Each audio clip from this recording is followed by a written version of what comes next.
So I work for HealthShare Limited, and HealthShare Limited is a shared services agency equally owned by the 5 Midland DHBs. So for the 5 Midland DHBs, consisting of Bay of Plenty, Lakes, Taranaki, Tairāwhiti and Waikato. So each day in our region, 26 babies are born, 541 people are admitted to a Midland hospital, 25 people are admitted to an out-of-region hospital, 835 people have a first specialist or follow-up appointment, 5,033 people have a general practice consultation, and 17 people die. So that's the business that we're in. And the group that I want to talk about today, I've heard presentations already. Canterbury talked about their new entrant to practice. So it's a funded program that comes out through the Health Workforce New Zealand and the DHBs to support this cohort through their first year in practice. So this is our future workforce. And the portfolio is one of the components of that program throughout the year. If we look at our DHBs, the 5 of them, we're each in a different space. So in 2014, and this was the year that we all 5 DHBs came on board. So Bay of Plenty had been using portfolios since 2010, but only Mahara for 1 year prior to that. Lakes had started in 2013, Tairāwhiti in 2011, Taranaki had no experience on e-portfolios at all, and Waikato had started in 2012. So we had a bit of a mixture there of of experience, and not only in that experience, each of those DHBs, if you could say, are quite unique. They're quite unique in the size and the culture and where they come from and what they do, and their whole area is quite different. So to give you an idea of the things that we do in the DHB world, and I'm sure you encounter this as well, is we like to give things 5 different names. So for things like a professional development record, you could reel them off. We have a whole heap of them.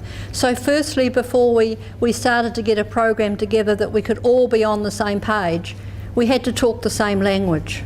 So simple things like that, it was quite hilarious. It was, well, what are we going to call, a performance development review, because we have funny names at each DHB for each of those things.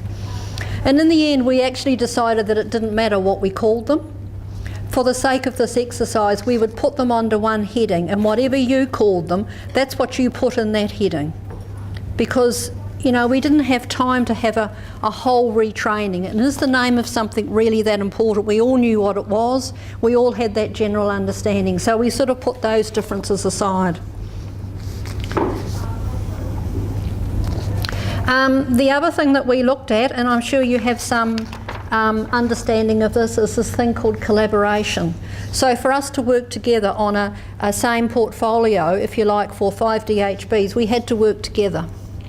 And this is my definition of collaboration, which I'm sure you join in my sense of humour here, because it's not easy to work together. We have different views and things like that, but we did have a common goal for our graduates in this first year, that we wanted them to be doing the same, so that it was easy for them and easy for us as well. But seriously, it is about achieving shared goals. And collaborating is about sharing knowledge, learning and building consensus. And over and above all of that, is this thing called leadership, that without saying, someone sort of guiding us along and saying this is how we'll do something, it makes it really hard. So, that's my short version of collaboration, because we needed to do that. So our environment that we work at, we have a managed virtual learning environment. So we have a Moodle instance and we have a Mahara instance, so single login. And most of our, if you weigh them up, we consider our Moodle to be our organisational ownership. That's us telling our staff what they're going to do and when they're going to do it and why they need to do it. But we consider Mahara to be the individuals. that's owned by the person who needs to meet their professional body requirements, and we make quite a clear distinction on that. So we can say what we want everyone to do in Moodle, and it's timed and everything like that. And a lot of these, for the grads, they have a program that they enter in during the year, and all that time stuff is in there. So they're guided through that process. But what pops out the other end, if you like, in that Mahara environment is very much owned by the individual. So they have a criteria to meet, but how they present it is really up to them. What is some stuff in here that we have?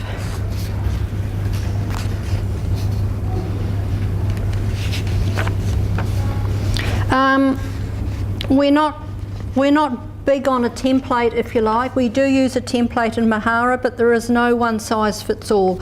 Our template is really giving the guidance for what the professional body wants. We could also use that template for any professional body, and in fact we've had clinical physiology try out e-portfolios, and they use the same template that we had for nursing, not because it's specifically a nursing template, it's just a guide of how you might put your digital artefacts together. So what it looks like for us is, firstly, it's well supported. We have to support our graduates to do this because we're a workplace, and we're going 24/7. So we have to support the graduates to have the information to do that, what we want them to do. We have to support our educators. We have to support our preceptors. Every person that's involved in that process, we have to support them to do that. And we don't have a big team. I work 0.5. In my capacity across the 5 DHBs. There is a PDRP coordinator in each of the areas, so this was not an additional piece of FTE.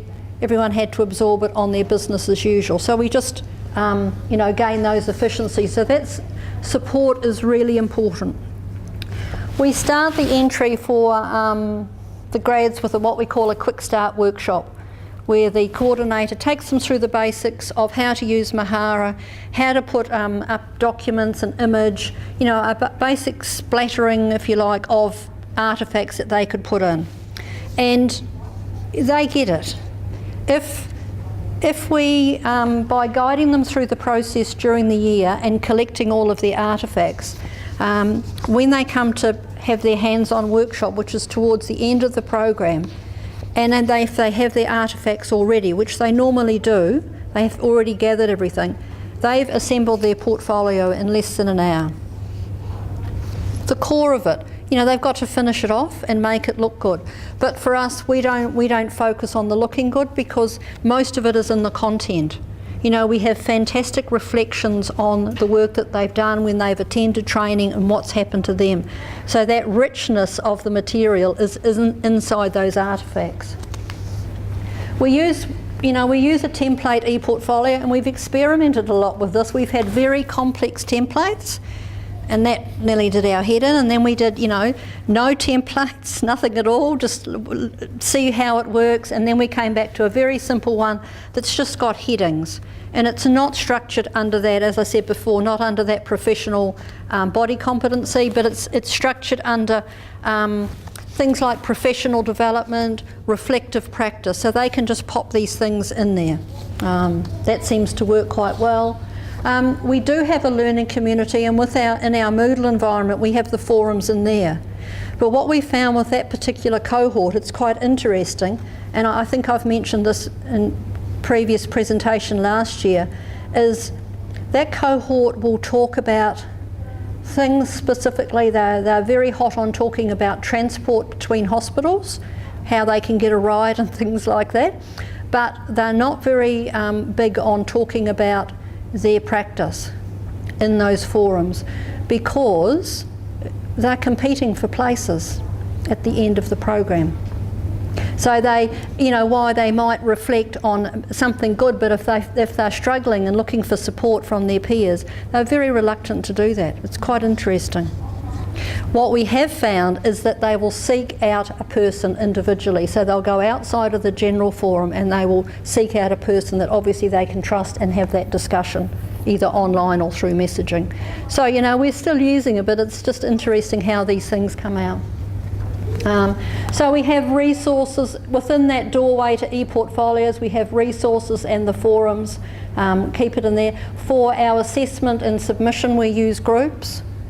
Because we have a large number of graduates putting their material forward at the same time across 5 DHBs and a huge number of assessors, we have the assessors join a group, so they're in a group, and the grads share with that group for each DHB, because what we find is sometimes that assessor is not available, and then we have to go through that whole process of sharing with the page, and we learnt from that one. So we just have them in the group now, and then they just share for a period of time, the time that they want to do that. And then that group is ready for next year. It's already sitting there, and we just found that that works really well.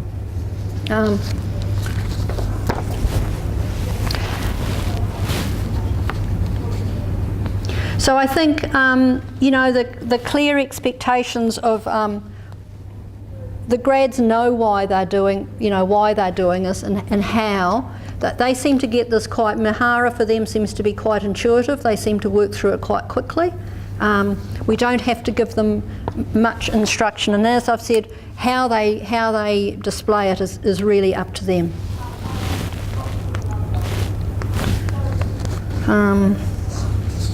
So, and I think collectively, what's happened for us is, early days we struggled with this group getting it done, but it was actually the assessors who came on board and said that it worked for them, because they are, you know, in the workplace, they've got to assess it in a very short period of time, and for them this process worked very well.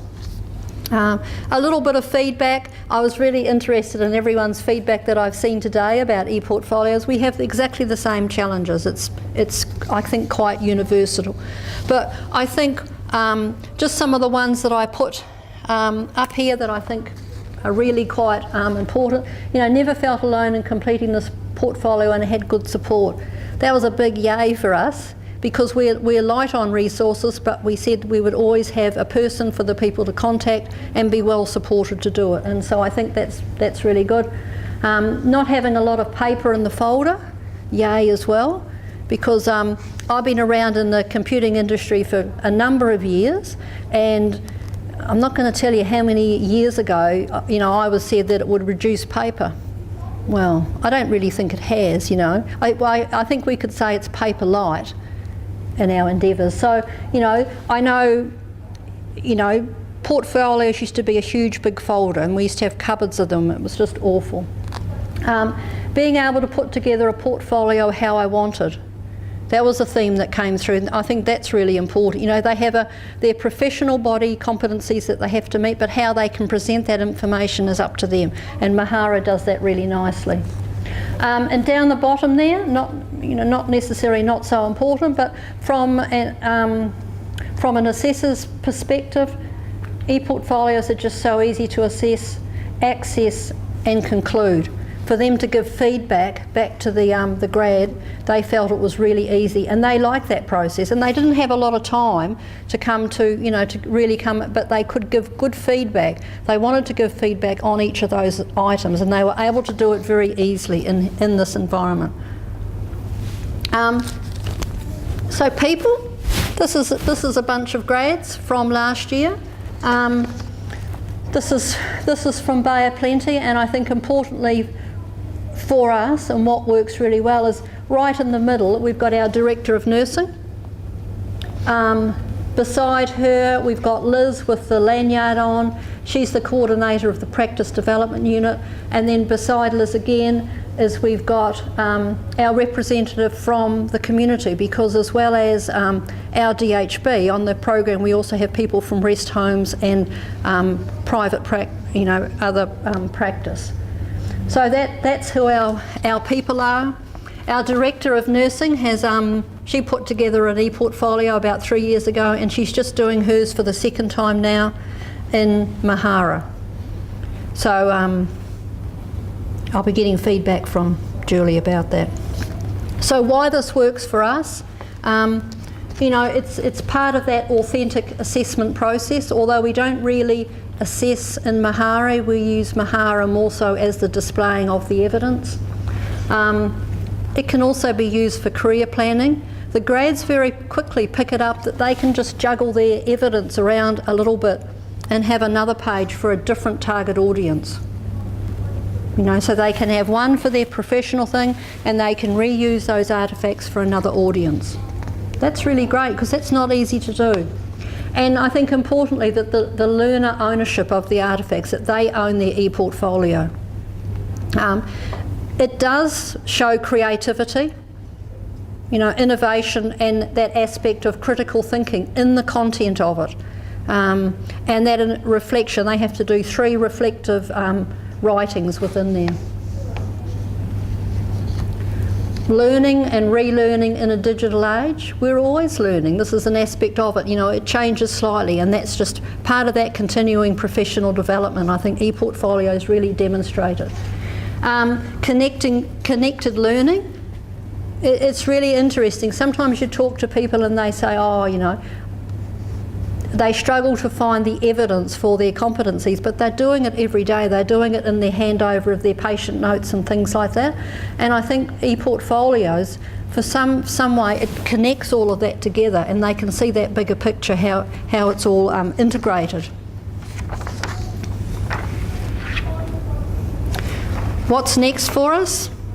Our midwives think that they would like to do e-portfolios now. They're really keen to do that. We have a smaller cohort of grads, so we're going to do that with them. And the other thing too is a midwifery passport. For us as the Midland DHBs, some of our midwives, and these are not necessarily employees, are contracted midwives, may want to go to another DHB. So we're thinking that we could create a portfolio for them as a passport, and they could hold the evidence that they need in that e-portfolio and share it with that other DHB if that's appropriate. So we're quite excited about that. It sort of immediately opens up opportunities. You know, so for us, that's our that's on the horizon this year. That's what we're already underway and sort of thinking about that, of what we would put in it and how we would do that. So that's really it, I think, for me, yes. So I'm happy to answer any questions, or if anyone's got any suggestions, I'm happy for that too. Good luck with the midwives. Thank you. And it should be applicable, the principle should be applicable across all of the disciplines. But my question was, all the evidence that people collect through your Mahara platform, you've got it on a HealthShare server? Yes, it's one. We have one instance, so that's available to all of our staff across the 5 DHBs. So they log in via Moodle. Outside of the DHB employees, yep, can PHOs and other people also be included in? Or? They do now. So those ones of the grads who aren't a DHB employee, they just come through the Moodle site, and anyone can access if they come under that PDRP process and is coordinated by the PDRP coordinator. So PHOs can. Are they? Some are through the graduate program. It's not a fully open access site, if that's what you're asking, for all of that, because it's specific. Our site at the moment is specifically for DHBs, and we have an electronic record of learning is the other one. So if staff doing our e-learning, it's an electronic record. We don't, in all instances, print out certificates. And then also part of that Moodle instance, they can choose what artefacts that they want to put into Mahara. So it just depends. I'm not saying yes, it's open to all, but there is some that come through. Well, I guess what I'm getting at is that some of the PDRP programs cover some of the different providers outside of the district health boards and themselves Yep, who yep. kind of tick up to it. Yeah. And if you don't have a new grad, it means it's not accessible. So, primary healthcare nurses, age They can because we have memorandum of understandings with some of those providers, like with hospice and people like that. So we have another doorway that we run that's not for grads, that is for the PDRP program. And our PDRP coordinator, she organises them across the 5 DHBs. So still works. And whereabouts do your assessments go? Because you said the assessments don't go into into that. So how does that work? Where do the assessments go? Yeah. We have under the grad program, they have that one. They have a checklist that says the competencies are met or not met. And so you don't give any verbal feedback about the domains of practice or anything like that? In that one sheet, they say met or not met, and they upload that document, the assessor uploads that document into the page for that portfolio. But down the bottom, in the general feedback area, they give quite comprehensive, I think it was the bit that was on this thing that's called the summary on the form. So they found that they stopped filling it out on the form and they put it directly into the portfolio page. But in other portfolios, I just talked about, in other portfolios we use journals and we use comments in the journal, and that works really well because you can get your third-party evidence that way. Yeah. You can come and talk to me about how to do that if you like. Just as a matter of interest, at AUT, the second semester last year, our midwifery department have started using e-portfolios from Yeah. Mahara, and they've started using templates, which they've found is a lot easier for Yes. students. Yeah. They've given them the option of the template, or they can do it by themselves if they want to. Yeah.